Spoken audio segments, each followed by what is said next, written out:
And welcome into Kindred Spirits here on the RFK Refugees Podcast Network. None of you were at the break, but apparently John just took a COVID test while we had a little break on our live stream. I did, and this is a reward for the live viewers. The podcast viewers, this is not exciting TV, but for those of you who are joining us, in 15 minutes, you too will know whether or not I have the COVID. But I don't, we'll see. No, we'll see. We'll see. I hope it isn't. I hope not. I'm over the pandemic so far. So there you go. Cross your fingers, folks. F in the chat for my good luck streak. Let's talk about that soccer instead of this COVID. We normally ask how your weekend get, but we covered that. We all had a good weekend, a good soccer weekend. I had a cold, wet soccer weekend watching my local soccer side. We all did the Mother's Day thing. I think we can move on. Happy Mother's Day to those practicing mothers out there. Yes. Those who celebrate. Absolutely. Let's talk Washington Spirit. Last show we didn't come back for the semifinal of the Challenge Cup, which was a good result for the Washington Spirit. A proving point for VAR for certain, however. Yes.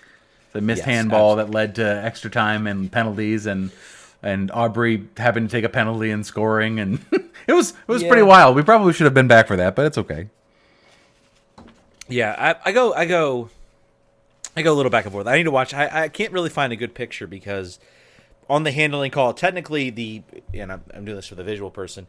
It is technically like to the sleeve of your shirt, basically, is where if it hits anywhere here, it is not technically handling. That's according to the laws of the game. It goes underneath her armpit, close, but I think it's a little closer than some people are making it out to be, especially live and especially without VAR. Maybe VAR changes the game. NWSL, get yourself some VAR. It apparently costs $1 million, at least $1 million. You know what's worth it? VAR. Yeah, $1 million per game. $1 million investment total. Okay. Make it happen. I think now. That's no. Come on. Yeah, that's what. So how many owners do we have in the league right now? That's what $100,000 like per owner. You're telling me like Michelle Kang. I'm hopeful that like some changes in ownership will push this. Even if the Spirit like benefited from it in both games. Well, sort of in both games. Because the Courage on the other one we'll talk about, they scored off the ensuing corner kick, so it really kind of evened out a little bit, and also an own goal for that matter. But I mean, to me, it just seems like it's worth it. VAR is in my opinion a good thing with how quick the game has come. Yes, there are some incidents issues. We had it in MLS too. We had an issue in the Toronto Vancouver game where a goal was called back where the keeper clearly did not have possession of the ball. It's an issue. It was not a banner weekend for any U.S. officials on any level. I'll just say that. But John, so we talked a little about the semifinal game. Obviously, Aubrey Kingsbury was the hero of the game.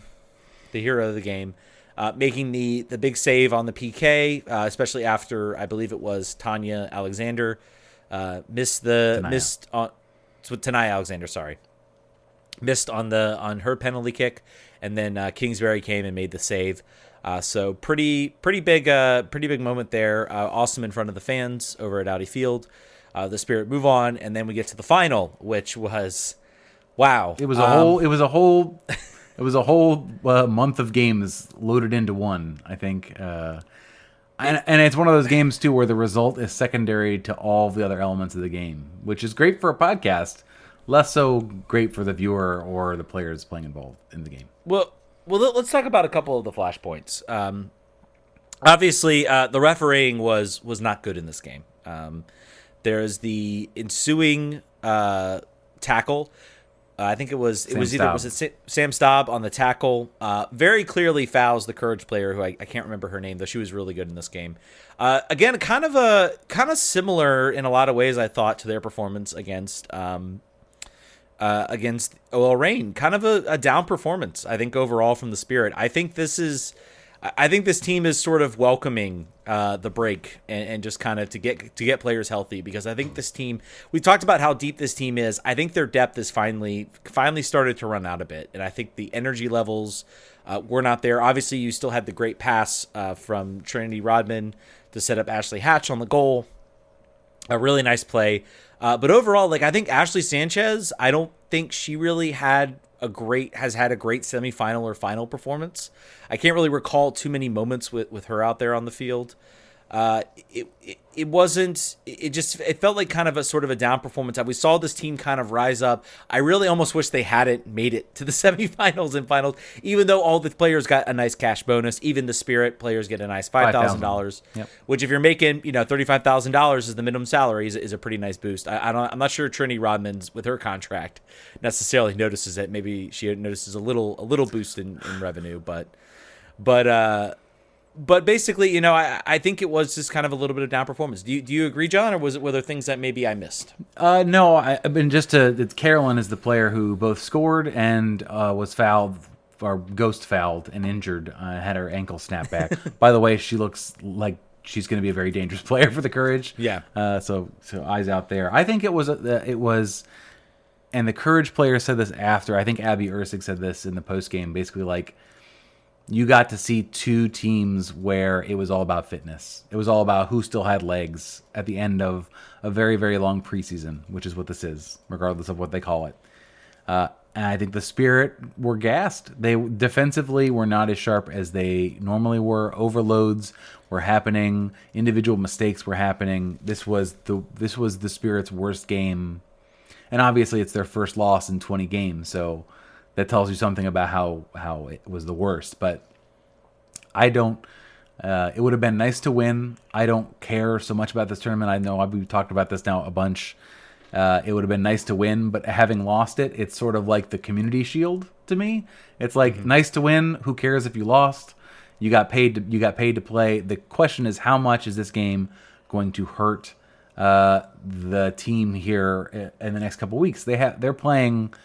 I don't have the tweet in front of me how many games they're playing here in the first couple months. Let me find it really quick because it was pretty recent, but it was sort of looking at, due to getting this far in the tournament, the amount of games they play. Okay, making it to the finals means the Spirit play May 1st, 4th, 7th, 15th, 18th, 22nd, 27th, June 1, 4, 8, 11, and 17. On top of that, the U.S. national team players had the She Believes Cup in the preseason, and also had other friendlies that didn't matter and probably didn't need to be played because they're quite a long way away from tournaments that matter. So these players are one game into the actual season, but have many, many, many more minutes on their legs than they should have probably in a normal season. So it will be very interesting to watch the performance of this team, which had to, up to this point, been amazing and like league class. If you were up till 2 games ago, you look at this team like this. No team gives this team trouble, and now we get to see how does this team bounce back from failure. How does this team handle all the minutes on their legs, and get ready to rock and roll. You've got a whole bunch more games. How's it going to shake out? And we haven't even talked about the medical emergency that happened. That is a big challenge. Do you want to touch on that? Well, I mean, first I want to say I think that if there is one weak point, I think I've seen in this team, it's in the center of midfield, particularly when Andy Sullivan's not out there. Gabby Vincent being hurt is a big problem there. That was Chris Ward's solution to the problem, and she's hurt. So that is, I think well spotted. I don't think they have us. I don't think Jordan Baggett not being able to play there and that now. And coming back from injury, and some of the other players who would normally be in that spot have not performed as well as they did last year. Yeah, I think Almar was one I kind of single out, not having a strong performance in my mind at least. Nope. So I think, but overall, I think this team, I think they'll get it together. It might be a little bit of a lull. I think it's important that there were some key players. Also, there was an injury I think to Aubrey Kingsbury. So curious to see what we'll get. Tested negative from a concussion. However, we'll see. Right, she came off due to, or she didn't come off. Devin Kerr warmed up, ready to go, but did not go off. She had a bump on her head. She hit her head between the knee and the crossbar. So hopefully she's fine. Based on what we know about her, if she's cleared, she'll play. Unless she is dead. So I think that you'd like to see. Apparently, she passed concussion protocol, so we got to say that. But it looked like she was able to fight her way to stay on the field, and it looked like the trainers were maybe being like, maybe you don't need to, maybe. And then the game went how it went. But go ahead. But I think overall, I think the team will bounce back. I think it's just going to be a matter of, collecting themselves. I think it's good that I think there probably were some players. I'm imagining a player like Andy Sullivan gets back healthy. Yep. Kelly O'Hara clearly was also playing. I think a little bit hurt. So I'm hopeful they get some players some rest. And that they do have a home game against Angel City, who look a lot better, but also who are still a team that I think you got to favor the Spirit, especially if they fire on all cylinders, and especially at home, where they have to travel. So yeah, let's talk about the incident. I think one of the main talking point coming into this, and I think there've been some some changing opinions of the whole thing. Mm-hmm. I think overall, we've talked about the refereeing performance. We've talked about a lot of things about this tournament. We've talked about the fact that this tournament has sort of compressed and bled into the regular season, which I don't think is a good thing. And I think that's the one drawback of this tournament. Major drawback. And I think a lot of that was sort of playing into what happened next in this incident. If you didn't watch it, Jordan Baggett, I believe, takes a knee to the head. I'm pretty sure it's up capacity. Yep. Foot. One or the other. Foot. There's a brief shot of her on the field, very much looking like she most certainly suffered a concussion. Looked like a seizure of some part. They call the training staff over. The training staff rushes over. It's not a good scene. I think at one point she maybe tries to stand up. They're trying to keep her down. It's a very sort of chaotic scene, and it certainly felt like a while. And then there's sort of the image of the Spirit players running with the medicine, the gurney or whatever. I think that's what you call it, the gurney, with the EMTs as they're sort of moving onto the field, and it sort of caused a lot of stir on Twitter. Of a lot of players, the players spoke out. I believe Turney Rahman took to Twitter. Since then, there have been some people who are medical professionals who are sports trainers, who actually analyze it, and I think some guy actually put a timer from the moment of the incident to when the response, and it was within 2 minutes. So I think looking at that, and the guy said, look, it feels longer than it sometimes can actually be. Because it's such a traumatic incident, it just feels like it takes forever for there to be actual response. I think the people out there were doing the best job that they could. I think they all responded in the best way that they could. Could it possibly maybe have been some things done to maybe quicken things up? Maybe there was some sort of missing element that maybe we're not seeing. But I think sort of revisiting it, the sort of analysis that's sort of been done from video, I think does kind of maybe paint this in a little bit of a different light. Doesn't excuse a lot of the actions sort of in NWSL, but definitely go. I think I put that up on the Kindred Spirits Twitter page. Go check that out. The guy there claims to be. I didn't actually. I won't say I did not research this whole thing, but he gave a lot of good info. Says he's a professional trainer and sort of gives a rundown sort of what the response sort of is and how that goes through, and it's very insightful. Ted did not pull his license number. From the paramedics database. Yeah, I agree. I think everyone saw it and felt the same way, and then people who actually do this for a living said, maybe you don't know what you're talking about. I think the thing that I think was the most hard for me to understand was them saying paramedics don't run. You don't want them having a high heart rate when they're trying to make decisions or ascertain things. I was like, I mean, They gotta run like 50 feet. Hopefully they're still making the same decisions. And hopefully the heartbeat hasn't gone so crazy there. If so, maybe some shuttle runs are in the future. But all that aside, she's been released from the hospital, I think, as of the 7th. It looks like a concussion, right? I think that's probably what it is. We don't know for anything for sure. So I don't know. This certainly shouldn't be this long as she was out for surgery previous in the year, but hopefully she can make a quick recovery because the team needs her. And also because, the other thing that people were talking about the game was it is a threat to player health and safety to hang a financial carrot out in front of them like this.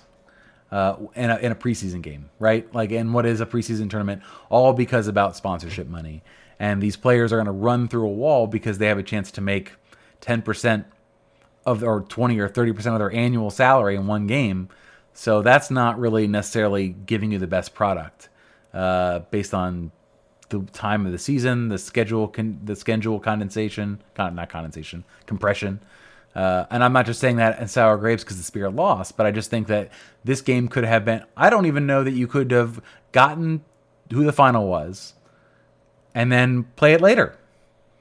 Play later in the season. Like, get the semifinal out of the way, and then once the season starts, and then you play this game as a set piece in the middle of the season. What's the difference? There's no difference. So I mean, there may be some consideration of, the window probably also for international window, who's going to be available, all of those things. I've almost come to the conclusion. I think they need to. I think this wouldn't have been as bad.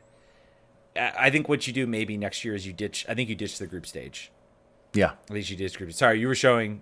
That's a negative. I continue to be invincible. COVID cannot touch me.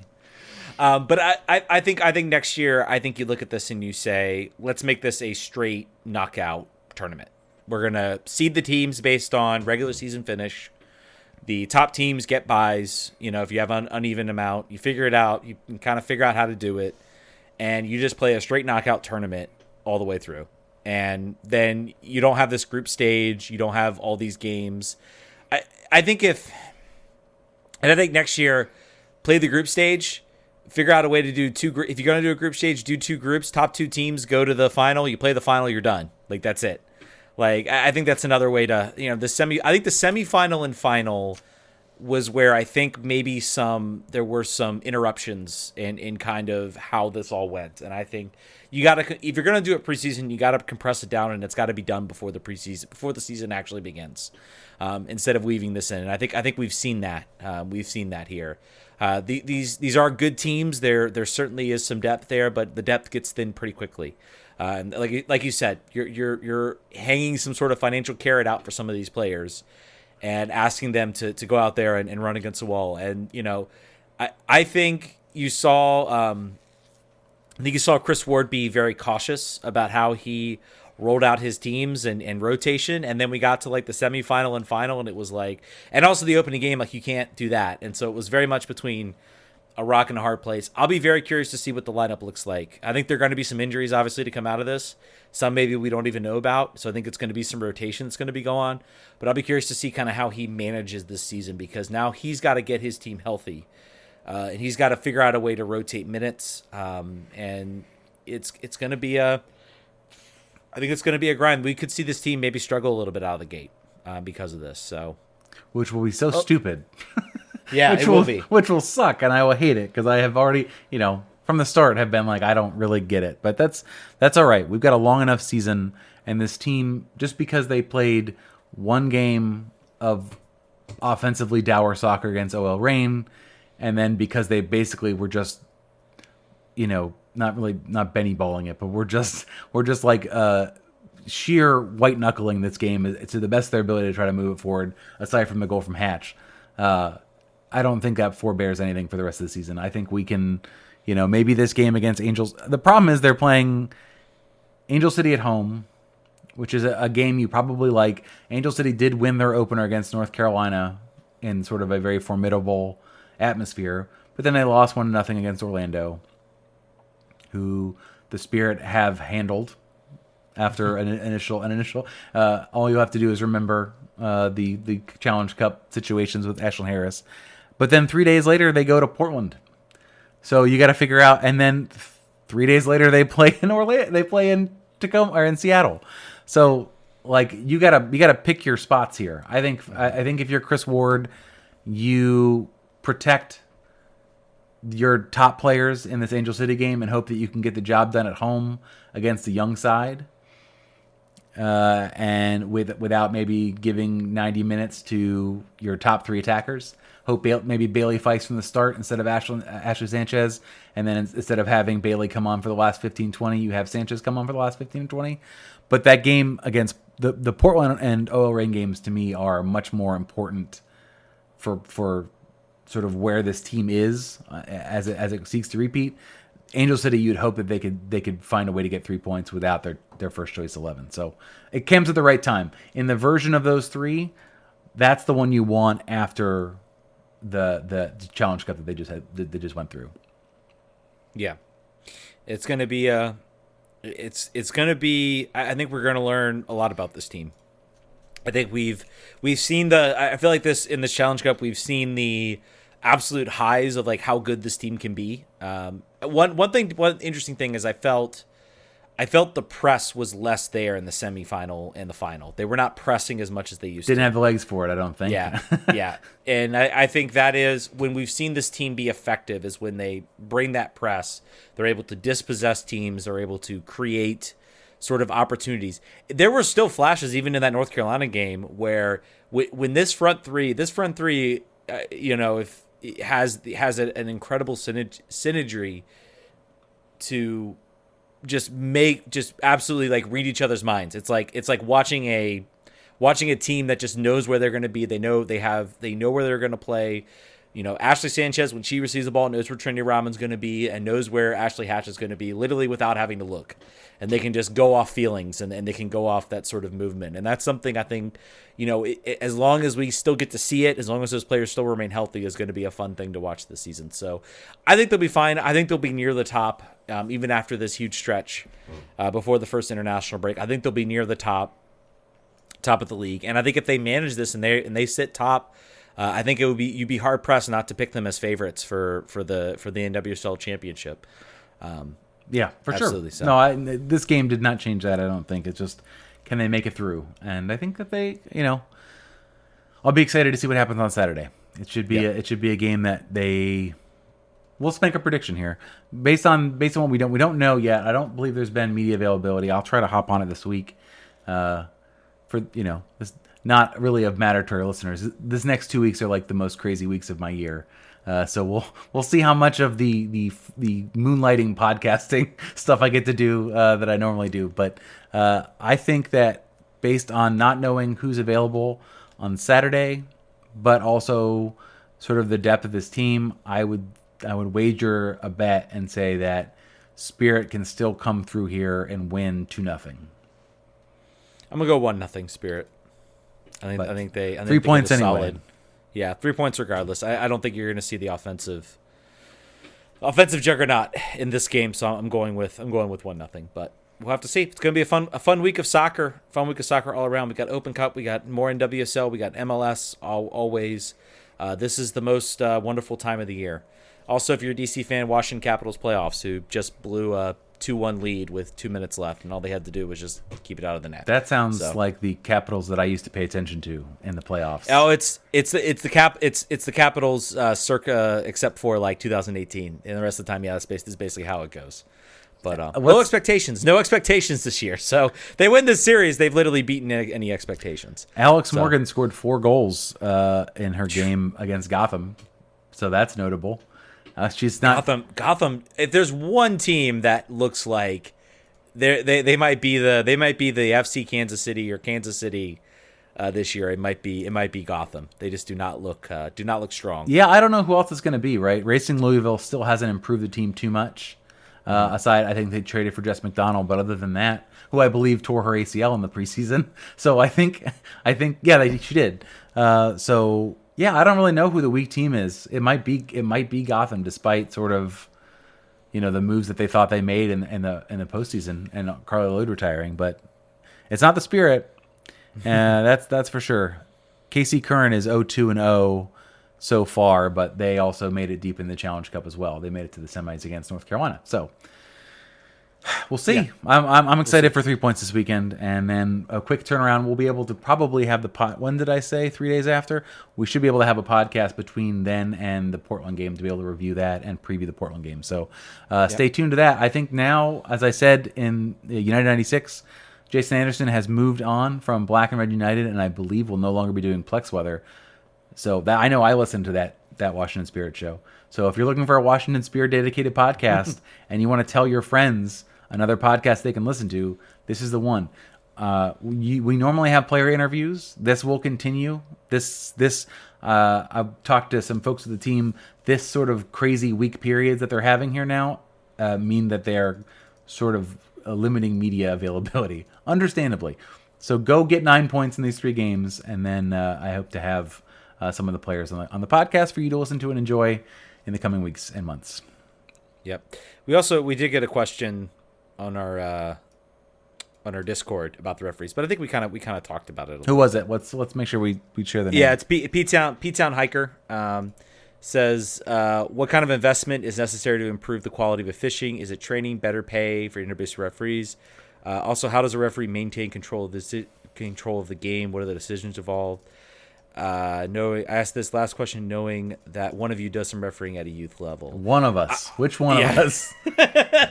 I'll tell you, be honest. So to answer that question, I will tell you the most important thing you can learn when being a youth soccer referee is de-escalation. And I've seen plenty of young referees that I had one referee, tell another coach to shut up. And I've always found you will always look like the better person if you just kind of they start yelling you at over something and you're just getting them to calm down. You always look like the better person. And there's certain tricks you can get to do that. As far as the NWCL question, I mean, as far as the referees, I think first of all we talked about VAR. I think would make a huge difference. I think what we are seeing right now in American soccer is I think overall the top level. You're talking about the top referees, the guys that are in MLS. Generally, things are so much better than they used to be. Unbelievably better. Go watch some of those like early MLS games, those mid 2000s, 2005. There was some horrid refereeing that went on down there. The pro, as much as people criticize them, has done a very important job, I think, of professionalizing the referees. I think it has improved the top level. So the top level guys you see it unfortunately in MLS games, and that's not a good thing. The biggest problem right now is that depth-wise, once you get past those top guys, it drops off dramatically. Not unlike an MLS roster. You've got your top 3, 4, 5, DP level referees, guys that are top level. There are more referees now you can mention that are good referees. So they're also blocking their own referee members of unionizing. Yeah, that's another thing too. There's a lot of you want to get better referees, you pay referees better. Even if you get some crap, you at least pay them better. You hold on to potentially good referees. I would also say at a grassroots level, maybe be nicer to the 15-year-old kid who's refereeing your son's soccer game. I will say as a referee, if I look at 5 years ago when I was doing this in college versus what I'm doing now, you get the occasional bad referee, but I think there has been a dramatic improvement in how referees, at least in my area, I'm sure it's not universally around, but Richmond, I remember going out to games, and I remember like rec games, I would not know whether I would have a coach that would think this was the World Cup. And genuinely, most referees, they might have like a question or two. They might have a tiny little outburst where they're just like, what was that call? But overall, the treatment of younger referees of sort of on the youth level has gotten a lot better. And I am hopeful it's going to take time. That's a generational thing that takes time then to grow some of those referees up. And so it's going to be a long performance. Pro is not something that's just going to change refereeing overnight. And I think people have that expectation of it. It's going to take a lot of generational type of changes. Old guard players like your Ted uncles, your Robert Sabigas, kind of going away and allowing sort of younger referees to take stage. And I think we have to be kind of patient with that. I think it is getting better. I think even on the NWSL side, I think there have been some marked improvements. I think the situations we saw in the championship game could have been alleviated if there was a video assistant referee. I think you could have made the penalty call and everything. I think everybody points to a few flashpoints with VAR, and this will be the last thing I know because I'm rambling a little bit too much on this. People point out VAR and they talk about the flashpoints. They talk about the moments that are wishy-washy and then the referee makes one decision. It's the same thing regardless of whether the referee's making that call on the field or not. It gives them an extra look, and I think that's a good thing. And I think VR has improved the game. And if I'd you love want to see the end listen, of Basil Nupu. and if you want to listen to Ted's refereeing podcast on RFK Refugee Network, join us on Patreon and make sure you say, "I want to see Ted talk for 30 minutes about referee." Ask a referee. It'll be like they'll give you a theoretical problem, or they'll send you video of a play, and you have to say how you would call it. I think this is could be good. I actually I have had this idea. We just stroked our goatees at the same time. I have an acquaintance of a referee he's on the fringes of pro, and I've mentioned him. I mentioned him, to friends and people like that. I have thought about asking him if he can be our anonymous referee. That'd be great. We'll do the outline that what you used to do for own goal. That'll be perfect. I'd love for. I'm not sure. He might. He is. I know he is trying to get in. He is actually. He sent a referee in an NWSL game, for a Challenge Cup. So he is definitely a top level referee. He's an acquaintance. He's an acquaintance of mine. I wouldn't say we're incredibly close friends, but we certainly recognize each other. But a really nice guy, and I wish him the best. I really do wish him the best because I think he is an excellent referee, and I learned a lot from him when I was coming up in the ranks, and a lot of the things he has taught me are things that I have kept going. So, but yeah, if you guys want to hear more referee talk, you want to hear referee's perspective on it, it'll be disappointing because you'll be wanting me to get upset about things, and I will not be doing that. But guys, I think this has been the Kindred Spirits on the RFK Refugees Podcast Network. John is COVID free, which is awesome. So he gets to stay with his family. He doesn't have to board up. He doesn't have to get the hazmat suits out of the. He doesn't have to sit in his basement and watch F1 on Netflix by himself for hours and hours and hours. The horror. See, I work remote, so even if I got COVID, I'd still probably have to work. But, I would too. I'm just talking about. I'd be over there. All right, fair enough. All right, guys, we will catch you guys next week. Bye. Bye-bye.